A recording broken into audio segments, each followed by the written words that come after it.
제가 정답을 알려드리고 문제를 내겠습니다. 여러분, 하나님께서 이 땅에서 가르치신 다시 말할게요.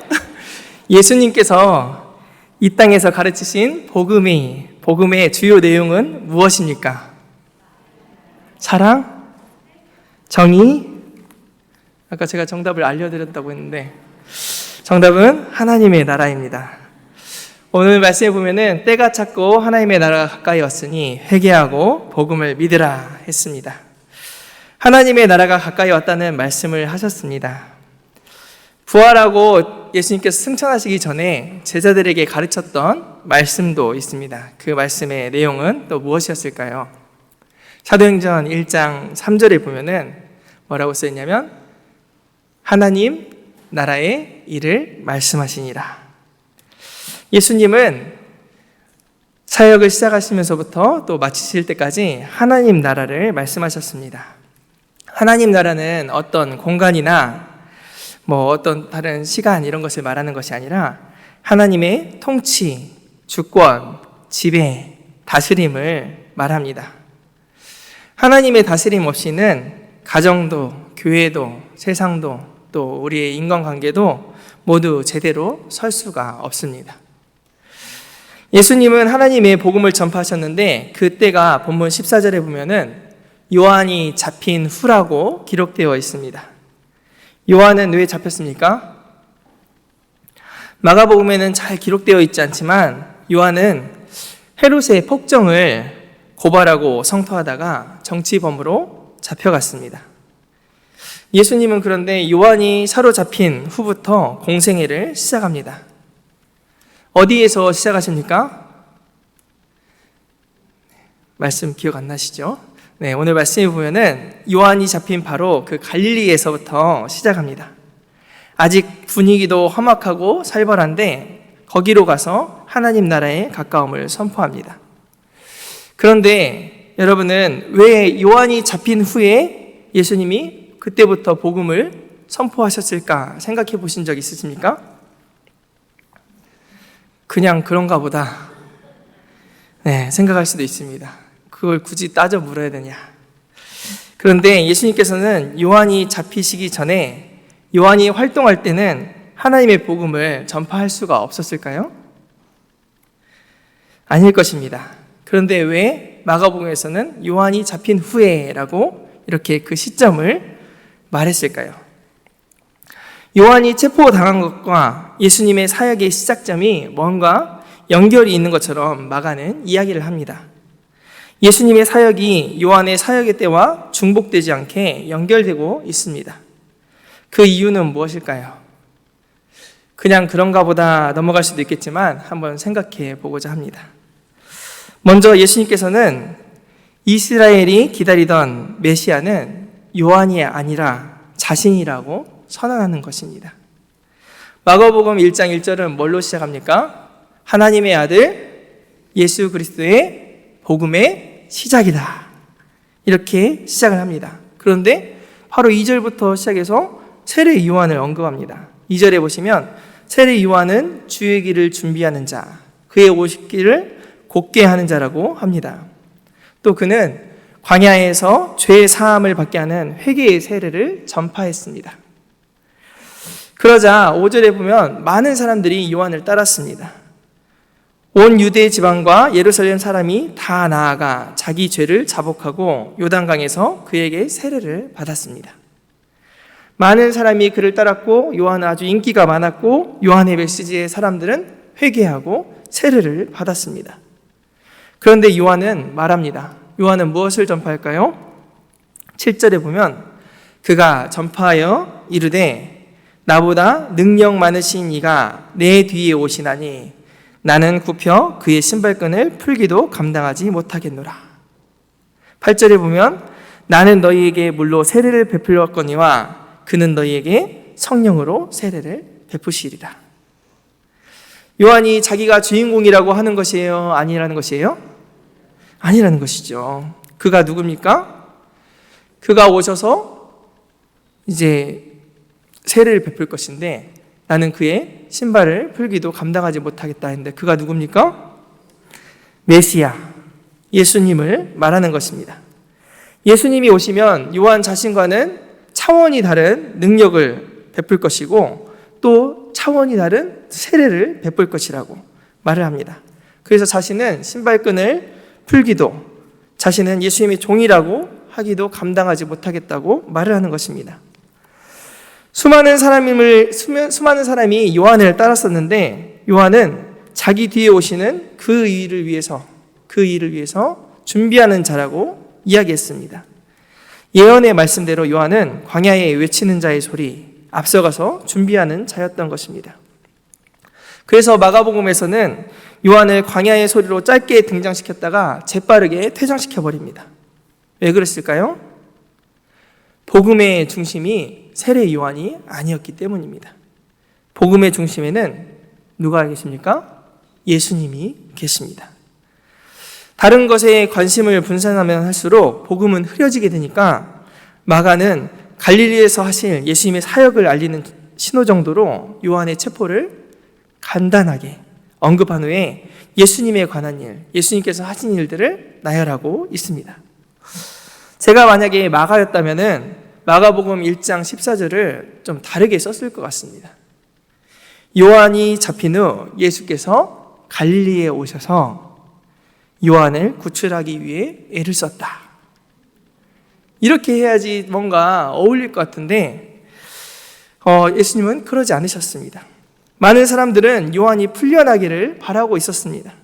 하지만 예수님은 요한을 구출하려고 구출운동, 서명운동 이런 것을 하지 않았습니다. 그냥 감옥에 두고서 하나님의 복음을 전파하셨습니다. 왜 그렇습니까? 요한의 사명은 거기까지인 것을 아셨기 때문입니다. 요한이 한 일은 아주 중요한 일이었습니다. 하지만 사람들의 관심은 이제는 하나님의 아들 예수님께로, 복음의 중심인 예수님께로 옮겨져야 했습니다. 여러분, 여러분의 관심은 어디에 있습니까? 누구에게 있습니까?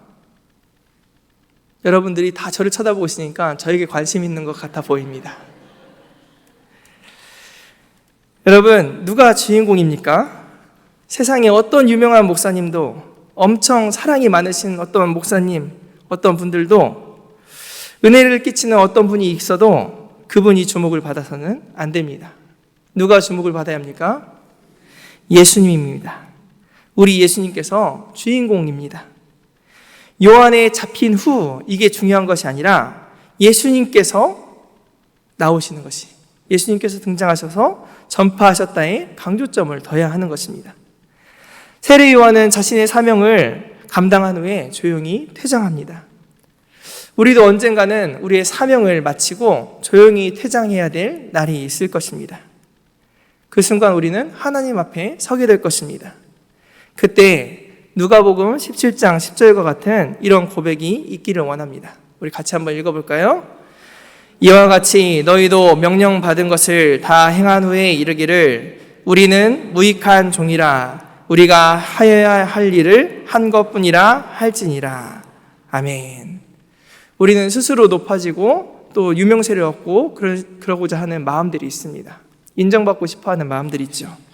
하지만 우리는 언젠가 하나님 앞에 서야 될 텐데 그때 우리가 할 말은 이 말뿐일 것입니다. 무익한 종이라. 우리는 해야 될 일을 하고 왔을 뿐입니다. 어쩌면은 하나님, 저는 해야 될 일도 못하고 왔을지 모릅니다. 이렇게 말할지도 모릅니다.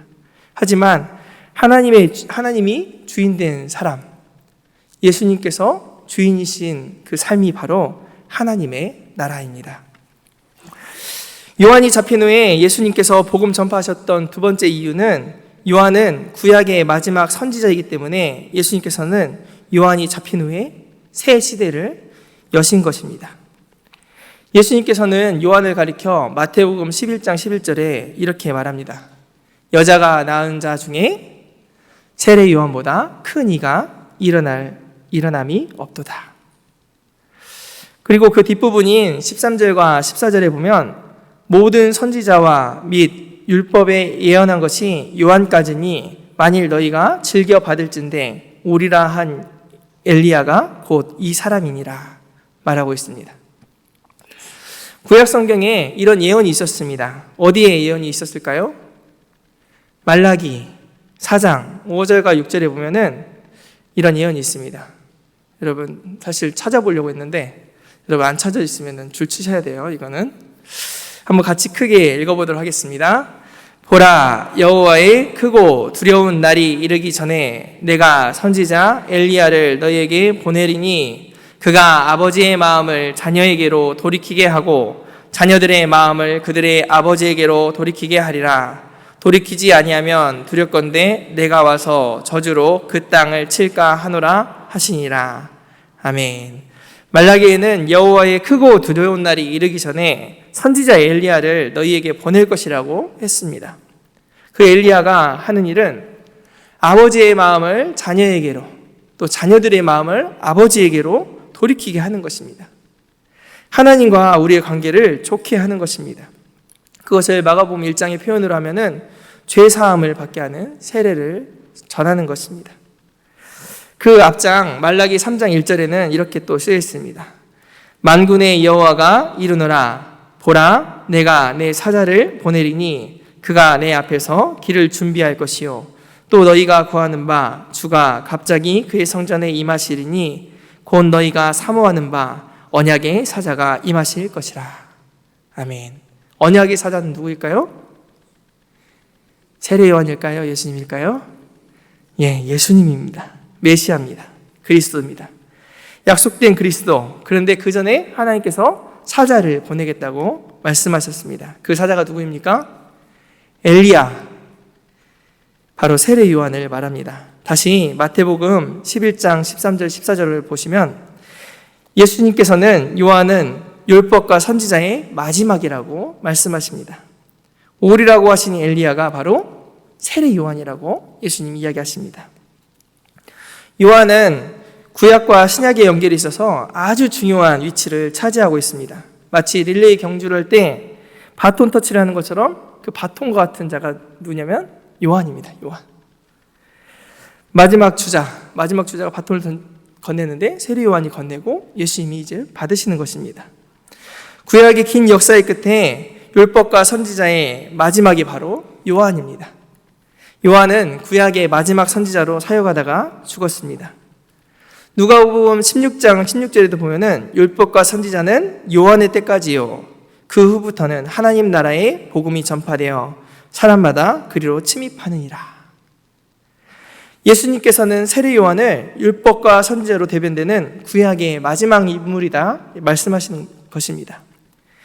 예수님의 시대부터는 완전히 다른 시대라고 말씀하십니다. 그래서 예수님께서는 공생의 시작점을 세례 요한의 사역이 못하게 될 때 그때로 잡고 계신 것입니다. 그리스도가 오기 전에 엘리야가 와야 한다는 말씀을 응하게 하시려고 세례 요한이 먼저 왔고 그 뒤에 예수님께서 바톤 터치를 받으셨습니다. 예수님께서 하시는 것들에 이해되지 않는 부분들을 보면은 성경의 대부분 보면은 성경을 응하게 하려 했다라는 표현이 사용됩니다. 구약 성경의 예언의 말씀들을 이루려고 오셨다는 것이죠. 그래서 우리가 성경을 뭐라고 합니까? 성경 두 가지 나누면 구약, 신약. 먹는 약이 아니라 약속인 것 여러분 다 아시지 않습니까? 약속을 이루시는 하나님을 표현하고 있습니다. 예수님께서 나귀를 타고 오신 것도 스가랴의 말씀을 이루려고, 나무에 달리신 것도 말씀을 이루시려고, 동정녀 탄생도, 애굽으로 내려가신 것도 전부 다 말씀을 이루려고 하신 것이었습니다. 요한이 잡힌 것은 어쩌면은 옛 시대의 종말을 또한 이야기하는 것이었습니다. 옛 시대가 종말된 다음에 그 다음에 하나님 나라가 시작되는 것이었죠. 구약에 보면은 바벨론에 이스라엘이 모두 다 사로잡힌 후에 이스라엘에게는 놀라운 눈이 떠졌습니다. 무엇입니까? 그들은 그 전까지 자기들만 하나님의 백성이다 생각했습니다. 하나님은 이스라엘의 하나님이다. 우리는 선택받은 민족이다. 선민이다 생각했습니다. 그래서 그들은 외세가 침략해 와도 자기들은 망하지 않을 것이라고 여겼습니다. 그런데 망했습니까? 안 망했습니까? 망하고 나서 이들은 엄청난 실망에 빠집니다. 하나님이 우리를 버리셨다. 실망합니다. 하지만 포로로 잡혀가 보니 하나님은 그 바벨론 그 땅에서도 일하고 계셨습니다. 하나님은 그냥 이스라엘의 하나님뿐만 아니라 온 세계를 다스리시는 하나님, 세계의 경영자, 역사를 이끌어가는 분이시라는 것을 그들은 새롭게 발견하게 되었습니다. 망한 뒤에 하나님의 나라가 무엇인지 깨달은 것입니다. 잡혀간 뒤에 하나님의 다스리심, 하나님의 주되심을 새로운 언어로 이들은 표현하게 되었습니다. 요한이 잡힌 후 예수님께서 전하시는 하나님의 복음도 같은 맥락에서 볼 수 있습니다. 하나님의 나라가 가까이 왔다. 하나님의 다스림이 가까이 왔다는 것입니다. 바로 하나님이 주인이시라는 것입니다. 우리는 복음을 흔히 생각할 때 나를 위해, 나의 죄를 위해 달려 돌아가신 예수님 하면서 나의 죄만을 사하는 방법으로, 나의 죄를 해결하는 해결책으로, 주문 정도로만 생각할 수가 있습니다. 하지만 복음은 차원이 한참 높습니다. 나 자신만을 위한 것이 아니라 온 세계, 하나님의 피조 세계까지 전체를 아우르는 복음인 것입니다. 온 유대뿐만 아니라 사마리아와 땅끝까지 어디든지 전파되어야 될 복음인 것입니다. 새 시대를 여신 하나님은 스케일이 남다르십니다. 그런데 저와 여러분의 스케일은 어떻습니까? 우리는 기도하는 것을 보면은 나라는 그 한계에 많이 갇혀 있습니다. 나라는 인간에 매몰되어 있지는 않습니까? 언제나 내 문제만 큰 문제처럼 여겨지지 않습니까? 하나님의 나라를 성경에서는 이야기하는데 너무나 좁디좁은 인간적인 부분이 가로막고 있지는 않습니까? 여전히 우리는 겨자씨 한 알 정도에 머무르고 있지는 않습니까? 하나님 나라는 겨자씨 한 알이 땅에 떨어져 자라가는 것입니다. 어디까지 자라가는 것입니까? 밭에 심겨져 자란 후에는 풀보다 커서 나무가 되매 공중에 새들이 와서 그 가지에 깃들이느니라. 새들이 깃들일 정도로 자라나는 것이 바로 하나님의 나라입니다. 자라나시기 바랍니다. 우리는 자라가야 합니다. 하나님의 시야를 가지고 더 멀리, 더 넓게 바라봐야 합니다. 우리 올해 표어가 무엇입니까? 매번 보면서도 잊어버리시죠? 여기 보이시죠? 뭐라고 쓰셨습니까? 더 깊이 복음으로, 복음 안으로, 더 멀리 세상 속으로. 우리는 자라가야 합니다. 여러분, 아이가 자라나지 않으면 부모는 한숨을 쉽니다. 요새는 아이가 또래보다 성장이 느리면 성장 주사도 맞습니다. 어떤 아이는 언어 발달이 조금 느리니까 언어 치료도 받습니다. 아이가 자라나지 않으면 부모는 매우 걱정을 합니다. 저도 어렸을 때 또래보다 정말 작았습니다. 반에서 키 순서대로 했는데 2번이었습니다. 그래서 어머니가 어떻게 하면 키를 크게 만들 것인가 고민하면서 매일 아침 정성스럽게 들깨를 볶아가지고 갈아가지고 들깨 기름에다가 계란 노른자를 섞어가지고 저한테 이거 먹으면 큰다더라 하면서 저한테 억지로 먹였습니다. 저는 정말 먹기가 싫었습니다. 그만큼 부모는 아이가 자라나기를 바라는 것입니다. 그런데 여러분은 영적으로 자라나고 있습니까? 그저 구원받은 그대로, 처음 느낀 그대로 영적인 아이에만 머물러 있지는 않습니까? 우리는 자라가야 합니다. 영적인 아이와 같았던 이들이 좀 더 성숙해져서 청년이 되어가고 또 어른이 되어가야 하는 것입니다. 누군가에게 신앙에 도움을 줄 수 있는, 누군가 아이를 낳을 수 있는 부모로까지 성장해 가야 하는 것입니다. 말씀을 예로 들면은 어린아이 같은 믿음은 자기에게 도움이 되는 말씀, 좋은 말씀만 골라서 읽고 의무적으로 읽는 것에서 벗어나기 어렵습니다. 그런데 말씀에 순종하며 하나님의 기쁘신 뜻을 찾아가고 그 말씀을 따라 살고 증거하고 나누는 단계까지 성장해 나가야 합니다. 성경에서 우리 보고 어디까지 자라가라고 합니까? 그리스도의 장성한 분량까지, 예수님에게까지 넓이와 깊이와 높이와 길이가 자라가야 합니다. 아멘이십니까? 네, 그런데 왜 풍성한 삶의 초대 신청을 그렇게 안 하십니까? 웃으신 분들 다 기억해 두셨다가 다 신청 받을 것입니다. 교회에 다니고 시간이 흐르면 자연스럽게 다 성장할 것이라고 생각해서는 안 됩니다. 가만히 있으면 성장은 없습니다. 아까 읽었던 누가복음 16장 16절, 하나님 나라의 복음이 전파되어 사람마다 그리로 침입하느니라, 이 본문을 공동 번역에서는 이렇게 말합니다. 하나님 나라의 복음이 선포되고 있는데 누구나 그 나라에 들어가려고 애쓰고 있다. 자라나기 위해서 애쓰시는 저와 여러분들 다 되시길 바랍니다. 세 번째로 요한이 잡힌 후라는 의미는 하나님 나라는 핍박과 무관하지 않다는 것입니다. 아름다운 하나님 나라가 누군가가 핍박당하는 일도 없이 이루어진다면 얼마나 좋을까요? 요한이 잡히지 않고 요한도 예수님 옆에 같이 복음을 전하며 룰루랄라 하나님의 나라가 이루어진다면 얼마나 좋을까요? 그런데 요한은 회개의 세례를 전하다가 반발하는 헤롯에 의해 잡혔습니다. 듣기 싫은 소리를 한 것이 화근이었습니다. 요한이 왜 옥에 갇혔습니까?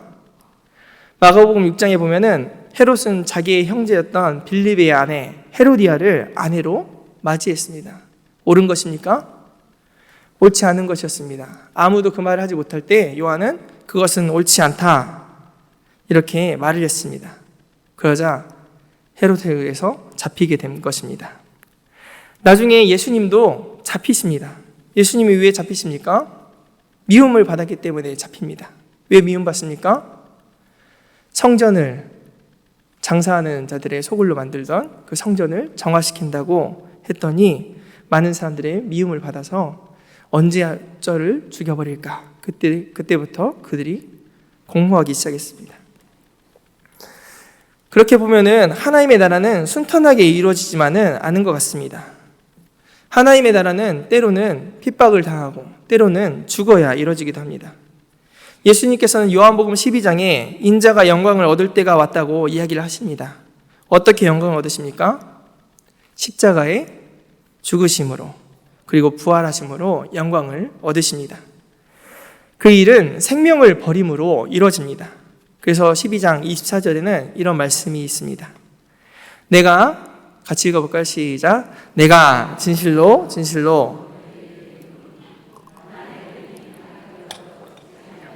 하나를 그대로 잊고 죽으면 많은 열매를 맺느니라. 아멘. 하나님의 나라는 때로는 고난을 받고 때로는 죽음을 통해서 이루어지기도 합니다. 미랄이 죽지 않으면 그냥 그 나라 그대로인데 죽으면은 많은 열매를 맺듯이 죽어진 역사 이후에 하나님의 나라는 이루어집니다. 끝난 자리에서 시작이 되는 것입니다. 예수님께서는 마가복음 10장 45절에 왜 이 땅에 오셨는지를 이야기하십니다. 같이 읽겠습니다. 인자가 온 것은 섬김을 받으려 함이 아니라 도리어 섬기려 하고 자기 목숨을 많은 사람의 대속물로 주려 함이니라. 아멘. 이 말씀을 하시고 결국은 죽으셨습니다. 하늘의 미랄이 되어서 죽으시고 부활하심으로 영광을 얻으셨고 예수님의 죽으심으로 우리 모두가 나음을 입었고 우리 모두가 살게 된 것입니다. 하나님의 나라는 순탄하게 완성을 향해 가지 않습니다. 때로는 우리 가운데 가라지가 덧부려지기도 합니다. 추수 때까지 주님 오시는 그날까지 어렵고 힘든 일이 우리 가운데 있을 것입니다. 천국 가는 그날까지 주여 지켜 주옵소서 우리는 찬양하고 기도하지만 어쩌면은 그날까지 우리는 아픔도 있고 슬픔도 있고 눈물도 있고 한숨도 가득할지 모르겠습니다. 하지만 그 가운데 알곡과 같은 신자가 되어 산다면 추수 때에 잘하였도다 칭찬을 듣는 자가 될 것입니다. 예수님은 요한이 잡힌 후에 갈릴리에 오셨습니다. 예루살렘이나 로마에 오신 것이 아니라 예수님의 활동 주무대는 갈릴리였습니다. 그 이유는 말씀을 성취하기 위해 오신 것입니다. 이사야 9장의 말씀을 보면은 같이 읽겠습니다. 전에 고통받던 자들에게는 흑암이 없으리로다. 이쪽에는 여호와께서 스불론 땅과 납달리 땅이 멸시를 당하게 하셨더니 후에는 해변 길과 요단 저쪽 이방의 갈릴리를 영화롭게 하셨느니라. 흑암에 행하던 백성이 큰 빛을 보고 사망의 그늘진 땅에 거주하던 자에게 빛이 비치도다. 아멘. 메시아이신 예수님, 빛이신 예수님은 예언의 말씀을 이루시려고 스불론과 납달리 이방의 갈릴리로 두루 다니면서 복음을 전하셨습니다. 그 언급된 그 땅들은 하도 이방 사람들이 외세의 침략이 잦아서 이방의 압제가 끊이지 않았던 곳이었습니다. 그래서 그 이름을 이방의 갈릴리라 부를 정도였습니다. 흑암의 땅이었습니다. 그런데 예수님은 그 변방, 그 땅의 백성들에게 가셨습니다. 사망의 그늘진 땅에 있던 백성들에게 복음을 전파하셨습니다. 우리는 어디로 가야 합니까? 세상 나라는 권력과 부, 영향력을 중심으로 확장이 되는 나라입니다. 사람들은 변방보다는 중심부에 마음을 둡니다. 힘과 권세, 능력이 몰려있는 중심부에서 뭔가를 이뤄보려고 또 지배하기를 원합니다. 그래서 세상 사람들은 승리와 성공, 또 머리가 되기를 원하고 풍요롭기를 바랍니다. 하지만 예수님이 말씀하신 하나님의 나라는 다릅니다. 인간 제국의 방법과는 다른 방법을 예수님은 택하십니다. 예수님이 찾아가셨던 자들은 대부분이 약자와 소외된 자들이었습니다. 낙후되고 가난하고 멸시와 천대받는 어두운 곳을 찾아가십니다. 그런 곳에 사람들은 관심이 없지만 하나님은 오히려 관심을, 사랑을 두십니다. 그래서 예수님께서는 그 어두웠던 땅 이방의 갈릴리로 찾아가셨습니다. 예수님께서 가셔서 그들에게 전하신 복음이 무엇입니까? 15절, 때가 찼고 하나님의 나라가 가까이 왔으니 회개하고 복음을 믿으라. 예수님은 수천 년 기다려온 그 예언이 성취될 때가 찼다고 말씀하십니다. 구약을 통해 어떤 인간의 왕도 어떤 시도를 한다고 해서 복음이 될 수 없음을 절망한 때에 예수님께서는 선포하십니다. 하나님의 나라를 선포하셨습니다. 철저한 절망을 거쳐 오직 하나님의 긍휼만을 바랄 수밖에 없는 그 상황 가운데 하나님의 나라, 하나님께서 다스리신다 선포하신 것입니다. 그리고는 예수님께서는 16절부터 계속해서 하나님의 뜻을 이루기 위해서 움직이십니다. 이 세상의 나라는 잡아 가두고 죽이는 악의 세력이 가득한 나라입니다. 하지만 하나님께서는 악의 세력을 결박하시고 하나님의 주권을 세우시고 하나님의 영광을 나타내십니다. 하나님의 나라가 가까이 왔다는 선언은 뒤집어서 말하면은 악의 세력이 지배하던 시대는 이제 끝이 났다라고 말하는 것입니다. 가까이 왔다는 표현은 아직은 오지 않았다는 표현입니다. 그래서 우리가 뭐라고 합니까?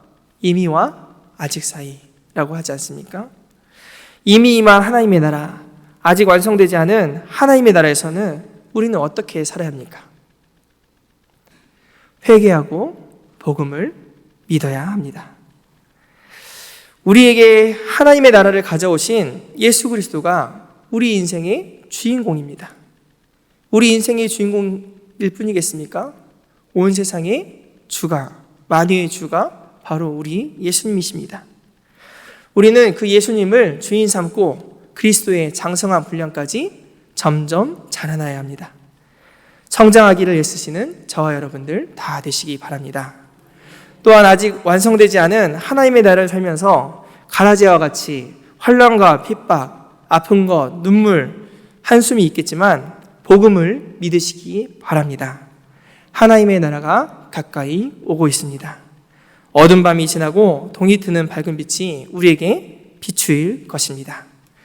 그리고 세상의 가치관으로 살아가는 것이 아니라 하나님께서 마음에 두시는 그 어두운 갈릴리와 같은 땅을 향하여 마음을 두고 세상은 그렇게 사는 것이 아니라고, 그런 것은 미련하고 바보 같은 짓이라고 비난할지 모르지만 밝은 빛이 되어 선한 삶을 살아가시는 하나님의 나라 백성들 다 되시길 바랍니다. 기도하겠습니다.